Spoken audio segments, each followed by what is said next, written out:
আসসালামু আলাইকুম রহমতুল্লাহি অবরকাতুহ। সম্মানিত দর্শক, আওয়ামী লীগের মধ্যে জামাতের এজেন্ট গিজগিজ করছে এবং এটা শুরু হয়েছিল অনেক আগের থেকে। সেই আওয়ামী লীগ যখন ক্ষমতায় এলো ২০০৯ সন থেকে, তখন থেকে মোরালে সবাই বলার চেষ্টা করছিলেন যে ও জামাতের এজেন্ট, ও শিবিরের এজেন্ট। এই কথা আওয়ামী লীগের মধ্যে কিন্তু আলাপ আলোচনা হতো। কিন্তু জামাত এই কাজটি এতটা সূক্ষ্মভাবে, বৈজ্ঞানিকভাবে, অঙ্কশাস্ত্রের সূত্র অনুযায়ী এত চমৎকারভাবে যেভাবে বৃক্ষরোপণ করে প্ল্যান্টেশন, ঠিক সেইভাবে আওয়ামী লীগের কলিজার মধ্যে সেই তাদের এজেন্ট তারা ঢুকিয়ে দিতে পেরেছে এবং সেটা এখনও অব্যাহত আছে। আওয়ামী লীগের লন্ডনের কমিটিতে, আওয়ামী লীগের নিউ ইয়র্কের কমিটিতে, এমনকি শেখ হাসিনার দিল্লিতে যে তার সঙ্গে যারা খুব নিয়মিত দেখাশোনা করেন, তার রিপ্রেজেন্টেশন করেন এবং তার পক্ষে কথাবার্তা বলেন, এবং প্রতি মুহূর্তে এই মুহূর্তে শেখ হাসিনা যাদের সঙ্গে নিয়মিত কথাবার্তা বলেন এবং তাদের বুদ্ধি পরামর্শ অনুযায়ী অনেক কিছু করেন, তারা যে কেউ কেউ জামাতের নন, এটা বুকে হাত দিয়ে বলা যাচ্ছে না। আমার ক্ষুদ্র সেন্স বলে, বা আমি যেটা বুঝতে পারি, চেহারা দেখলে আমি বুঝতে পারবো যে এই লোকগুলো আসলে আওয়ামী লীগের মধ্যে আওয়ামী লীগের নাম ভাঙিয়ে তারা আওয়ামী লীগের সর্বনাশ ঘটানোর জন্য যে কাজগুলো করছে, তারা মূলত জামাতের এজেন্ট এজেন্ডা বাস্তবায়ন করছেন জামাতের এজেন্ট হিসেবে। এই গেল একটা অবস্থা। এই বিষয়গুলো নিয়ে আলোচনা করব। ২ নম্বর হলো যে আওয়ামী লীগও কিন্তু বসে নেই। আওয়ামী লীগও বসে নেই। তারাও রয়ের মাধ্যমে ঠিক জামাতের কর্মকাণ্ড, বিএনপির কর্মকাণ্ড, এটা অত্যন্ত চমৎকারভাবে তারা করে যাচ্ছেন। অনেক লোক দেশের ভিতরে এবং দেশের বাইরে, এমনকি অনেক যাকে বলা হয় পথবধূ, পতিতা, অনেক সোসাইটি গার্ল, মেয়ে, অনেক রাজনৈতিক কর্মী, পুরুষ এবং নারী, যাদেরকে জামাত এবং বিএনপির নেতাদের বিরুদ্ধে লাগিয়ে দিয়েছে র। এরা ছলে বলে কৌশলে এদেরকে দিয়ে অনৈতিক কাজ করায়, ভিডিও ধারণ করে, অডিও ধারণ করে, টাকা পয়সার লেনদেন করে এবং জায়গা মতো দিল্লিতে এই জিনিসগুলো পৌঁছায় দেয়। এটা গেল একটা, যেটাকে স্যাবোটাজ বলা হয়। এই কাজগুলো দিদা আসছে, এটা কিন্তু সেই ২০১২ সন থেকে, অর্থাৎ জামাত যে সময় শুরু করেছে, আওয়ামী লীগও ঠিক এই সেম কাজটি শুরু করেছে। ফলে এখন অনেক লোকের অনেক কীর্তি কাহিনী, যেটা ২০১২ সন থেকে আওয়ামী লীগ, সেটা তাদের ডিজিএফআই বলেন, তাদের সেই এমটিসি কি যেন একটা আছে, এনটি ন্যাশনাল টেলিকমিউনিকেশন, যেটা এনটিসিএম মনিটরিং সেল যেটা আছে, এটার মাধ্যমে তারা করেছে। তাদের প্রাইভেট গোয়েন্দা তারা নিয়োগ করেছিল বেশ কয়েকবার, দেশি বিদেশি গোয়েন্দা, বড় বড় বিএনপি নেতাদেরকে, জামাত নেতাদেরকে ফাঁদে ফেলার জন্য, এবং এর পেছনে তারা অনেক টাকা পয়সা খরচ করেছে এবং সেই তথ্যগুলো তারা সংরক্ষণ করেছে দেশে, দেশের বাইরে বিভিন্ন জায়গাতে। সেই ভিডিও ফুটেজ, সেই অডিও ফুটেজ সব কিছু তাদের আছে এবং এটা জামাতের নেতা জনাব আজমি হয়তো জানতে পারবেন। একটু চেষ্টা করলে তিনি এই কাজগুলো, যে সকল সিক্রেট সার্ভিস করেছে বা যারা মনিটরিং করেছে, তারা অনেকেই এখন আছে এবং অনেকেই এ সকল পিঠ বাঁচানোর জন্য তথ্য জামাতের কাছে সরবরাহ করছে। সবচেয়ে আওয়ামী লীগের জন্য, আওয়ামী লীগ যে কাজটি খুব কৌশলে করছে, যেটা অনেকে বুঝতে পারছে, বিএনপির কিছু অ্যাক্টিভিস্ট তারা বুঝতে পারছে, যেমন শাহেদ আলম, অন্যান্য যারা আছেন দেশের বাইরে সাংবাদিক, তারা বুঝতে পারছেন এখানে সুনির্দিষ্টভাবে যাদেরকে জামাতের লোক মনে করা হচ্ছে, সুনির্দিষ্টভাবে যাদেরকে বিএনপির লোক মনে করা হচ্ছে, এবং তারা ১০০টা যদি কথা বলেন, ১০০টা কথার মধ্যে ৯৯টি কথা হলো দিল্লির বিরুদ্ধে, ৯৯টি কথা শেখ হাসিনার বিরুদ্ধে, এবং শেখ হাসিনাকে গালাগাল করে এই ৮০ বছর বয়স্ক একজন মহিলাকে রীতিমতো, এর চাইতে অশ্লীল, অশ্রাব্য কোনো ভাষা হতে পারে না। এ সকল গালাগালি এবং আওয়ামী লীগ নেতাদের দুর্নীতি, অনিয়ম ইত্যাদি যেভাবে তারা বলছে, আপনার কাছে মনে হবে যে এই পৃথিবীতে সৃষ্টি হওয়ার পর থেকে আজ পর্যন্ত কোনো দলের এরকম কট্টর শত্রু কেউ ছিল না। আওয়ামী লীগের যে যদি ১ নম্বর, ২ নম্বর, ৩ নম্বর এরকম কট্টর শত্রু থাকে, তাহলে এই কয়জন লোক কট্টর শত্রু। কিন্তু অবাক করা ব্যাপার হলো, এই লোকগুলো মূলত রয়ের পেইড এজেন্ট। আজকে থেকে নয়, সেটা আপনি ধরুন ২০১৭-১৮ সন থেকে রয়ের পেইড এজেন্ট। তারা শেখ হাসিনাকে গালাগালি করবে এবং শেখ হাসিনাকে গালাগালি করে তারা একটা অডিয়েন্স তৈরি করবে। সেই অডিয়েন্স আলটিমেটলি বিএনপি, জামাতের মতো বড় বড় নেতাদের সঙ্গে তাদের একটা কানেকশন তৈরি করে দেবে। বিএনপি নেতারা, আওয়ামী লীগ নেতারা, জামাতের নেতারা সবাই তাদের সঙ্গে খোলামেলা কথা বলবে। আওয়ামী লীগের লেখে তারা বলবে, ভাই আমাদেরকে গালাগালি করো না, তোমাকে আমি এত টাকা দেব। জামাতের লোকগুলো বলবে, আপনি যে কাজগুলো করছেন আরও সুন্দরভাবে করেন। বিএনপির লোকেরা একই কথা বলবে। আর সেই সকল অডিও টেপ, ভিডিও টেপ হুবহু দেখা গেল যে দিল্লিতে সংরক্ষণ করা হচ্ছে।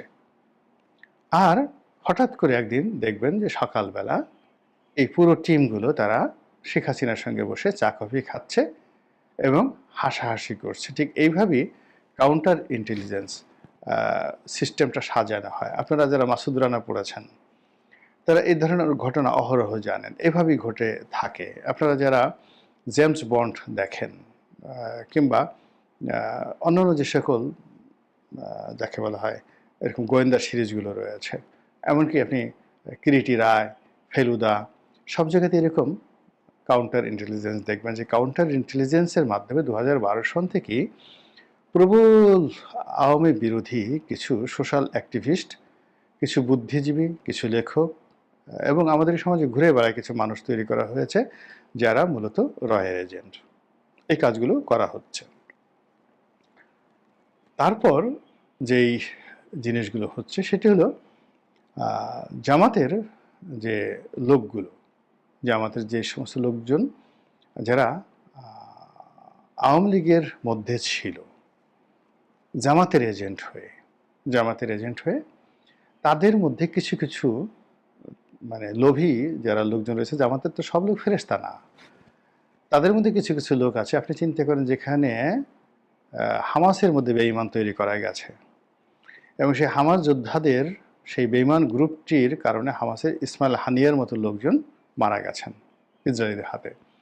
ইরানের মধ্যে কাউন্টার ইন্টেলিজেন্সের বেঈমান তৈরি করা হয়েছে এই এত বড় একটা যুদ্ধের মধ্যে। সেই তারা ইসরায়েলের সাথে যোগাযোগ রক্ষা করেছে এবং ইরানের প্রেসিডেন্টের মতো তাদের সেই যাকে বলা হয় সামরিক বাহিনীর সবচেয়ে ইফেক্টিভ যে কর্তাগুলো আছে তাদেরকে টু দি পয়েন্ট হত্যা করার জন্য যত তথ্যউপাত্ত এই ইরানের সেনাবাহিনীর কর্মকর্তা, বুদ্ধিজীবী, সাংবাদিক, লেখক, নারী কর্মী মানে নারী অধিকার কর্মী, মানবাধিকার কর্মী, এনজিও কর্মী, তারা এই কাজগুলো করেছে। তো যেখানে সৌদি আরবের মতো জায়গাতে, ইরানের মতো জায়গাতে যেখানে কথার ১৯-২০ হলে কল্লা কেটে ফেলা হয়, সেখানে যদি এই ধরনের কাউন্টার ইন্টেলিজেন্স থাকতে পারে, তাহলে জামাতের যেই লোকগুলো আওয়ামী লীগের সঙ্গে মিশেছিল ধরুন ৫,০০০ লোক, তার মধ্যে ৫০ জন লোক যে জামাতের সাথে বেইমানি করেনি এবং জামাতের গুপ্ত খবরাখবর আওয়ামী লীগকে জানায়নি, এটা বিশ্বাস করার মতো নির্বুদ্ধিতা আর নেই। তার ফলে কি হলো, অনেক জায়গায় দেখবেন জামাত একটা গোপন বৈঠক করছে কিংবা অনেক জায়গাতে জামাতের মহিলা কর্মীরা গোপন বৈঠক করেছে, যেটা কেউ জানার কথা না। কিন্তু সেই ২০১৪ থেকে একেবারে ২৫ পর্যন্ত এই ১০ বছরে ডিবি মনির, ডিবি হারুন সেখানে গিয়ে উপস্থিত এবং তাদেরকে সদল বলে সেখান থেকে গ্রেপ্তার করা হয়েছে, একদম নিখুঁতভাবে গ্রেপ্তার করা হয়েছে। এটা কোনো অবস্থাতেই কাউন্টার ইন্টেলিজেন্স ছাড়া সম্ভব নয়। এমনকি বিএনপির যে গোপন কথাগুলো সেটাও আওয়ামী লীগ জেনে গিয়েছে। ফলে কি হলো, আমাদের রাজনীতির যে সহজ সরল পথগুলো রয়েছে, রাজপথের আন্দোলন, ভোটারদের মনোরঞ্জন, ব্যালট বাক্স পূর্ণ করা দলীয় সমর্থক দ্বারা, এগুলো তিরোহিত হয়ে গেছে। এখন কে কত এজেন্ট নিয়োগ করতে পারে, কে কত চক্রান্ত করতে পারে, এবং কে কত ২ নম্বরি করে সফলতা অর্জন করে ক্ষমতা আসতে পারে, এই প্রতিযোগিতা রাজনীতির যে চিরাচরিত যে ফরমেশন বা চিরাচরিত যে গঠনতন্ত্র আ তার সঙ্গে কন্ট্রাডিক্ট করছে। ফলে পুরো জনপদ টেকনাফ থেকে তেঁতুলিয়া পর্যন্ত মানুষের অভ্যাস পরিবর্তন হয়ে গেছে, মন মানসিকতা পরিবর্তন হয়ে গেছে। মানুষের বীরত্ব উধাও হয়ে গেছে। পরিশ্রম করার স্পৃহা চলে গেছে। সেখানে পরিশ্রম করার পরিবর্তে চুরি করা, কাজ করার পরিবর্তে ঘুষ খাওয়া, তারপর গবেষণা করার মানে প্র্যাকটিক্যালি গবেষণা করবে, চিন্তা করবে, ভাবনা করবে, এগুলোর পরিবর্তে অলীক কল্পনা করা, তারপরে যাকে বলা হয় খিস্তি খাওয়ার করা, অভিশাপ দেওয়া, এগুলো কিন্তু আইএমএ জাহিলিয়াতের যে লক্ষণ, মূর্খদের লক্ষণ, অজ্ঞদের একটা লক্ষণ। যখন আপনি এই কাজগুলো করতে থাকবেন, আমাদের এই সমাজে মানুষ সারাদিন পরিশ্রম না করে সে দাঁড়িয়ে দাঁড়িয়ে চিন্তা করবে, এই লোকটা এত সুন্দর গাড়ি কিনলো কী করে, এই লোকটা এত সুন্দর কথা বলে কী করে, এই লোকটা এইভাবে সুন্দর লিখে কী করে, এই লোকটার এত সুন্দর একটা বাড়ি হলো কী করে। তো এই জিনিসগুলো সে চিন্তা করে এখন তারপর সে দ্বিতীয় ধাপে চিন্তা করে এগুলো পাওয়া যায় কী করে, তাহলে তার মেয়েটাকে কি বাগিয়ে নেওয়া যায়, তার স্ত্রীকে কি বিপদগামী করা যায়, তার সন্তানটিকে কোনো মতে বিপদগামী করে মাদক আসক্ত করে তার মাধ্যমে কি এই যে বিশাল সহায় সম্পত্তি এগুলো হস্তগত করা যায়। এই যে চিন্তাগুলো আমাদের সমাজে একেবারে ভাইরাসের মতো বেড়ে যাচ্ছে, যা কিনা প্রথমে পরিবার, তারপরে সমাজ, তারপরে রাষ্ট্র এবং রাজনীতি সবগুলোকে রীতিমতো যাকে বলা হয় একেবারে ক্যান্সারের মতো, ভাইরাসের মতো আক্রান্ত করে ফেলেছে। আর সেই দিক থেকে সব রাজনৈতিক দলগুলোই অনেকটা যুদ্ধের ময়দানে যাওয়া হয় প্রতিপক্ষের খবরাখবর নেওয়ার জন্য। তারা গুপ্তচর নিয়োগ করে এবং গুপ্তচরের পেছনে অনেক টাকা খরচ করে। এখন কেবল সরকারি গুপ্তচর নয়, প্রত্যেকটা বড় বড় রাজনৈতিক দল যারা আছেন তারা সবাই গুপ্তচর নিয়োগ করেছে। যার যত টাকা, যার যত ক্ষমতা, সে তত বেশি গুপ্তচর নিয়োগ করেছে। এবং একজন মানে গুপ্তচর যে ক্ষেত্রে অনেক সময় ডবল স্ট্যান্ডার্ড হিসেবে বা ডবল এজেন্ট হিসেবে কাজ করছে। জামাতের এজেন্ট হয়তো বিএনপির হয়ে কাজ করছে, বিএনপির এজেন্ট হয়তো জামাতের হয়ে কাজ করছে, আওয়ামী লীগের এজেন্ট হয়তো বিএনপির হয়ে কাজ করছে। আর এতে করে দলের মধ্যে বা দলগুলোর মধ্যে পারস্পরিক মারামারি, হানাহানি গত 14 মাসে যে পরিমাণ বেড়েছে, এটা গত 50 বছরও হয়নি। এগুলোই কাউন্টার ইন্টেলিজেন্সের কানাকানি কথার কারণে, কূটনামির কারণে। আমি যেটা বলছিলাম যে আওয়ামী লীগের মধ্যে জামাতের এজেন্ট গিজগিজ করছে। আপনি দেখবেন যে দেশের বাইরে বসে বা ইভেন বাংলাদেশে বসে কিছু মানুষ কার্যত কৌশলে আওয়ামী লীগের পক্ষে বলছে, কিন্তু আওয়ামী লীগের পক্ষে বলতে গিয়ে সে এমনভাবে মানে আচরণ করছে, এমন উগ্রতা দেখাচ্ছে, এমনভাবে অঙ্গভঙ্গি করছে, সঙ্গত কারণেই লোকজন মানে আওয়ামী লীগের পক্ষে চিন্তা করার পরিবর্তে এই লোক আওয়ামী লীগ করে কি করে, এই কথা চিন্তা করে তারপরে তারা উল্টো আওয়ামী লীগের বিরুদ্ধে হয়ে যাচ্ছে। দেশের বাইরে কয়েকজন অনেক আগের থেকে, বিশেষ করে লন্ডনে, আমেরিকাতে যারা আওয়ামী লীগের পক্ষে কথাবার্তা বলেন এবং অনেক আওয়ামী লীগের কমিটিতে আছেন এবং তারা দৃশ্যত মনে হবে এই মুহূর্তে আওয়ামী লীগের জন্য তারা শহীদ হতে রাজি বা ইচ্ছুক। তাদের সাথে সাহসী মানুষ আওয়ামী লীগে নেই, এমনকি শেখ হাসিনার চাইতেও তারা বেশি আওয়ামী লীগ করেন। এরকম কয়েকজন আমি স্পষ্টভাবে জানি যে এরা সেই 2010-11 সন থেকেই শিবিরের এজেন্ট রূপে সেই আওয়ামী লীগের ভিতরে ঢুকেছে, আর এখন পরিপূর্ণভাবে মহীরূপে বট বৃক্ষে পরিণত হয়ে আওয়ামী লীগের নীতি নির্ধারণী পর্যায়ে পৌঁছে গেছে। মুখে খোঁচা খোঁচা দাড়ি, উগ্রতা এবং অশ্লীল শব্দ। একটা জিনিস দেখবেন যে আওয়ামী লীগের লোকজন এমনি যাই হোক না কেন মেজাজ গরম, কিন্তু ওইভাবে কিন্তু আওয়ামী লীগ বা বিএনপির লোকজন গালাগালি করতে পারে না। যাদের মুখের ভাষা খারাপ, কথায় কথায় উগ্রতা দেখাচ্ছে, গালাগালি করছে, চোখ দুটো গোল গোল করে ফেলছে, ধরে নেবেন যে এদের রক্তের মধ্যে রাজাকার আলবদরের বীজ আছে এবং এরা বংশ পরম্পরায় রাজাকারী নীতি আল বদরের নীতি আর শামসের যে নীতি, এই নীতিমালা দ্বারা বেড়ে উঠেছে।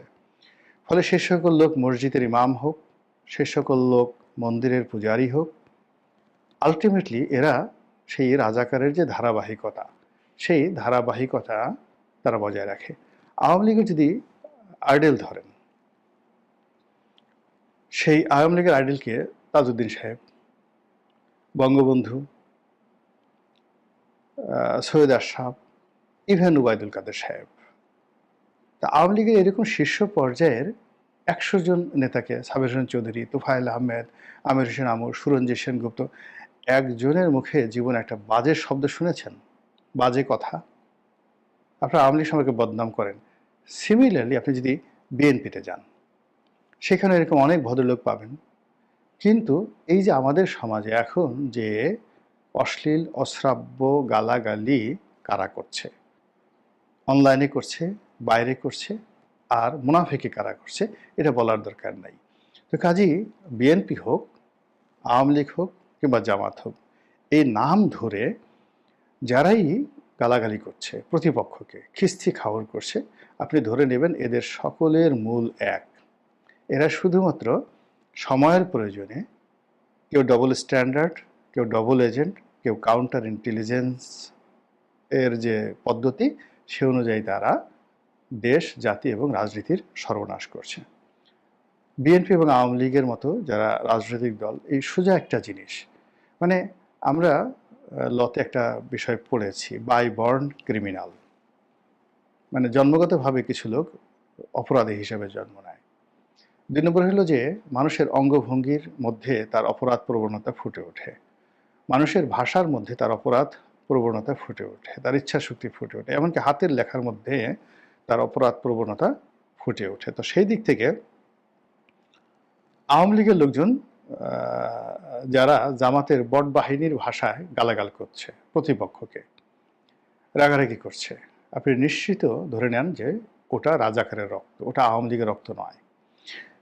বিএনপির মধ্যে যে লোকটি ওইরকমভাবে গালাগাল করছে, প্রতিপক্ষকে অশ্লীল অশ্রাব্য ভাষায় গালাগাল করছে, বট বাহিনীর মতো গালাগাল করছে, জামাতি বট বাহিনীর মতো গালাগালি করছে, আপনি ধরে নেন দুনিয়া উল্টে গেল, সে যদি তারেক রহমান সাহেবের ঘনিষ্ঠ বন্ধু হন, বেগম জিয়ার আত্মীয় হন, ডাজ নট ম্যাটার, ওটা জামাতের প্রোডাক্ট, ওটা রাজাকার আলবদরের প্রোডাক্ট। এই জিনিসগুলো যদি বুঝেন তাহলে বুঝতে পারবেন। আবার জামাতের যারা লোকজন, তাদের মধ্যে আওয়ামী লীগের লোকজন কীভাবে ঢুকে আছে, এটাও জামাতের লোকজন বুঝতে পারবেন। আওয়ামী লীগের কতগুলো বৈশিষ্ট্য রয়েছে, সেই বৈশিষ্ট্য যদি তাদের মধ্যে দেখেন, বুঝতে পারবেন যে এটা রয়ের এজেন্ট এবং এটা আওয়ামী লীগের এজেন্ট।